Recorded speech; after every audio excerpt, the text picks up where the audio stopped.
Welcome, welcome, welcome. Expect more of this in 2026. If you are uh, in one of my coaching programs or if you're in my mastermind program, you can expect more of this in 2026. And let's get started, okay? So I'm going to share my screen. And when I share my screen, I believe it is sharing. I trust that it is sharing this tab to Studio YouTube. Okay, so it's sharing. Now I'm going to check it on my phone right here. I'm just going to check it on my phone right here and to make sure view channel, and I'm going to go live, and I'm going to say public. And 2 minutes ago, I hope it's live. I hope it's sharing. I believe. Oh, wait a minute. Share. Okay. Now I think it's sharing. Now I think it's sharing. Okay, because I'm now down in the corner. All right, I'm now down in the corner. I've been going for 1 minute here, and let's see, public, and then it's sharing. Okay, sharing document to this tab, and it's sharing. Okay. All right. Okay. Well, I'm going to run it and we're going to go from there. Okay. We're going to run it and go from there. Okay. Uh, Beyond information, how disciple making distinguishes leadership in the age of AI. Okay. We're in the AI age, and why repetition, actualization, and spiritual formation, not content volume, are the future of coaching, consulting, and Christian leadership in a world of machine generated sameness. I'm calling it the sea of sameness. All right. We're entering into an era where information is everywhere and increasingly indistinguishable. Indistinguishable. Now, let's see how am I going to make my slide. Okay. So that's not moving. All right. And now stop sharing. Okay. Okay. Let's see now. Okay. Let me see. Will that move my slide? Nope. Nope. Okay, edit. What are we editing? Okay, I don't want to edit any of that. I want the slides to move. All right. Okay. So if I want the slide to move, I'm gonna stop sharing. All right, and then I'm gonna go over here to the slide. Nope, nope, that ain't where I need to be. All right, and right there. All right, now I gotta figure out how we're gonna make this slide change so that I'm not having to do this right here every time. Okay. All right. Okay. Well, we may have to do it like that. We're in the sea of sameness. Okay, that's what I'm calling it. AI generated sermons, strategies is faster than humans could ever. As a result, we're moving into a sea of sameness where everything sounds right, looks right, and says the right thing, but lacks weight and transformation. All right. Okay, now is this now I'm able to do this, sharing the tab, but I don't see me down in the bottom corner. All right. And so I don't know what that means. All right. Let's try this. Let's see here. Public. Okay. I'm public. Disciple making 4 minutes ago. Public. Let's see what's happening there. All right. Okay. All right. Sharing this tab, Studio YouTube. Okay. Now, right there, when I click on it, sharing this tab. Okay. The shift in this environment, the differentiator will not be what you teach. It will be you, it will be who your teaching becomes.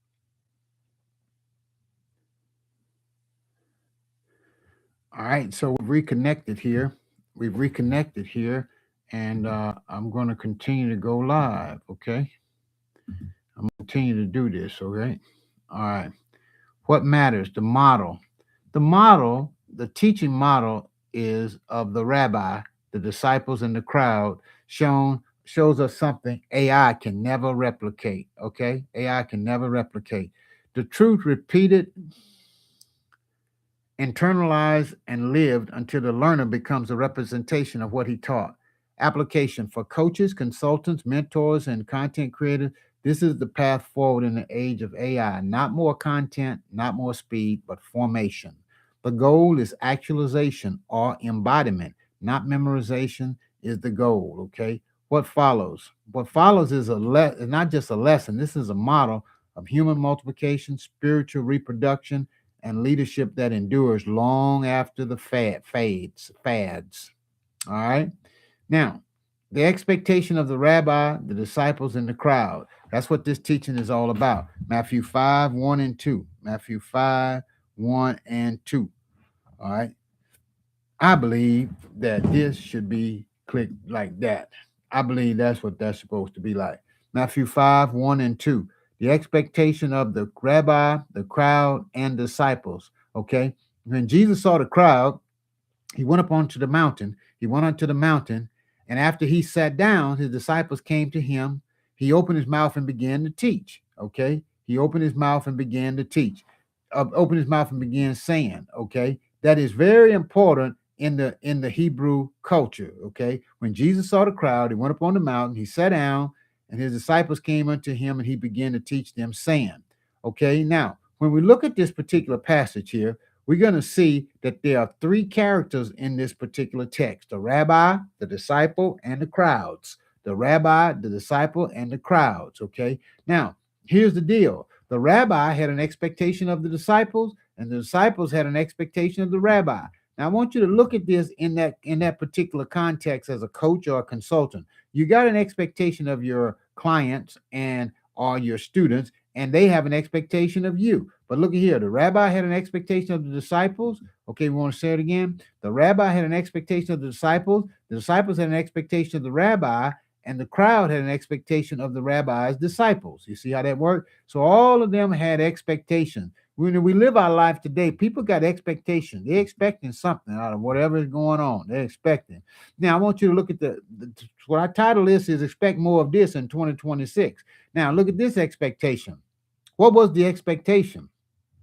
The rabbi expected his disciples to repeat his lesson 100 times or more until they were able to repeat it for themselves. The rabbi expected the disciples to repeat his lesson 100 times or more until they could repeat, they were able to repeat it for themselves. You see, and the disciples expected the rabbi would teach the lesson enough times until they were able to repeat it for themselves. You see that? The disciples expected that the rabbi would teach a lesson enough times until the disciples were able to repeat the lesson for themselves. And then the crowd expected the rabbi's disciples, if the crowd were not present, to be able to repeat the rabbi's lesson to them when necessary. Those were the expectations. Now, we're going to move down to the responsibilities. The responsibilities here. Okay? The responsibilities is the rabbi's responsibility is to teach the lesson, the disciples' responsibility was to repeat the lesson, and the crowd's responsibility was to pursue in order to hear the lessons. How many of you know that many times in the coaching space, you have, well, okay, you got, okay, let me talk about myself. I've gone into coaching trainings and I felt like I was more than the coach. I thought I should be teaching a coach, and that ain't never worked well for me. Okay. But that's not a good way to be. Luke 6, 39 and 40. The pupil is never above the teacher, but when he's fully learned, he'll be like the pupil. Luke 6, 39 and 40. Okay. The rabbi's responsibility was to teach a lesson. The disciples' responsibility was to repeat the lesson, and the crowd's responsibility was to pursue and to hear the lesson. Okay. Now let's go a little bit further into the truths that was hanging out around this concept. Okay. Around the rabbi's expectation of disciples, repeating the lesson 100 times equals memorization. Repeating the lesson 100 times equals memorization. Now that's very important. And that's something you're going to see me do more and more. Repeat things, because a lot of times people feel like they got something, but they don't have it because it hadn't been repeated. I'm a big proponent of this teaching. The repeating 100 times equal memorization. 100 times was normal diligence. 100 times was normal diligence. There's no reward yet for a disciple only repeating 100 times, because it was the normal diligence for the disciple, for the student of the rabbi. That was just normal. So there was no special kudos. There is no reward yet for a disciple only repeating 100 times, because it was the normal diligence for the student of the rabbi.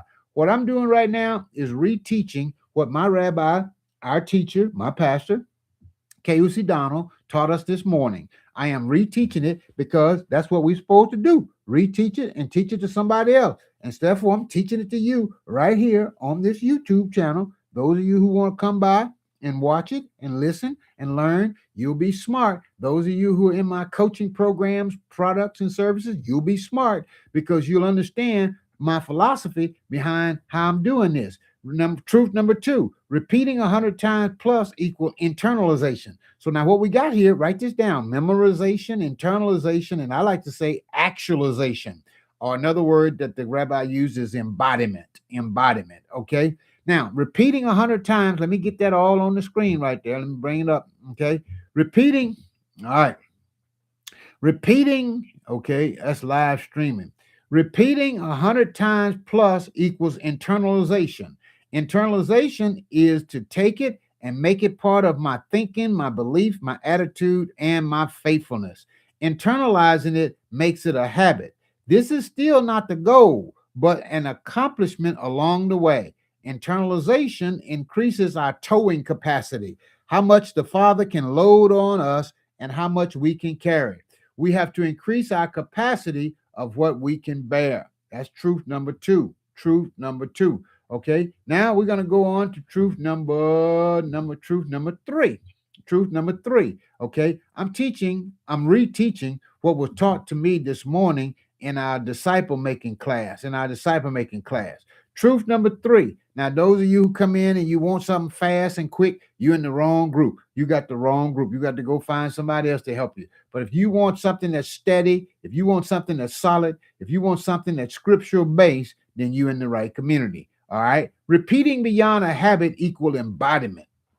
Okay. Repeating it beyond a habit equal embodiment equal actualization. Embodiment means I become a part of it while it becomes a part of me. I become a part of it while it becomes a part of me. Repeating beyond a habit equal embodiment. Okay. Now I am a representation of Christ. You see what I'm saying? Representation of Christ. Embodiment is the goal. Embodiment is the goal. Okay. Now, so embodiment equals actualization. I just use that actualization because I like the way it rhymes. You see, memorization, internalization, and actualization. You see, I can repeat that, right? I can repeat that. Now, let's go back here to the genesis of this here, the foundation of this whole concept. The genesis of this concept is found in Genesis 1:26. Let us make man in our image according to our likeness and let them rule. Okay. A representation, a representative image. You see that word image? TSALEM, a representative figure. Likeness, AEMUT, resemblance. Okay. Character, in conduct, in concept. Okay. In character, in conduct, in concept. Okay. Got it? That's what we're talking about right there. Now let's go a little further. Spoudazo, okay? That's a nice Greek word in 2 Timothy 2:2, which means study. It's a study to show thyself approved unto God. Spoudazo. And spoudazo, the study to show thyself approved unto God, means to make an effort. That's what I've been doing here tonight. I've tried to figure out how to go live and do all this, and it didn't work out right. I just kept on going, okay? And I kept on going. And this may not be perfect. This may not be perfect. Some of you come in and go, and you might be looking at a black screen. And but if you can hear me, and if that's what's important, and if you put it in the comments, I'll send you the notes. To make an effort, to be prompt, to be sincere, to be diligent, to toil and labor, to endeavor. It also means to invest. Okay, you see that right there, spoudazo. There it is, right there. 2 Timothy 2:15. Study, and that's what I've been doing today. I put in like 3 hours in studying this. 3 hours, and then quite a bit of time to get this up for you right here. Okay. All right. So that's spoudazo. Let's go a little bit further. We're here to use speed without delay or procrastination. I like that. Let me pull that back and pull that one in here. To use speed without delay or procrastination. Final thought. Actualizations equals transformation. Actualization equals transformation. When I get to the pinnacle of embodiment, actualization, transformation happens. That's the summit. When you get to the pinnacle of embodiment, that's when transformation takes place. Okay. So what you've gotten here is a recap from a teaching that I've been studying and that we're doing, and I'm in a study with my teacher. We call him Rabbi, and we talk about the expectation of the rabbi, the disciples, and the crowd. Okay, according to Matthew 5:1 and 2. And when Jesus saw the crowd, he went up on the mountain. And after he sat down, his disciples came unto him. He opened his mouth and began to teach them, saying, okay, the concept of the Jewish culture is one of repetition. And it is said that if you hadn't repeated your rabbi's teaching over 100 times, you're considered an unfaithful rabbi. You're considered an unfaithful talmid or an unfaithful student. And that's what this teaching is all about, the power of repetition. Okay? And so that's what you're going to see more of from me in 2026. It's not that we need more content coaches and consultants and disciples. We need to repeat what we done went over and make sure we get it. And that's what I'm doing here in this particular training. I'm Dr. Fred Jones, and I want to thank you for watching. And I want to put your comments in the comment box. Feel free to engage with me and be on the lookout, because I'm going to be doing more of this. And then those of you who are in my coaching programs, you're definitely going to see more of this in 2026. Okay, repetition. Thank you very much.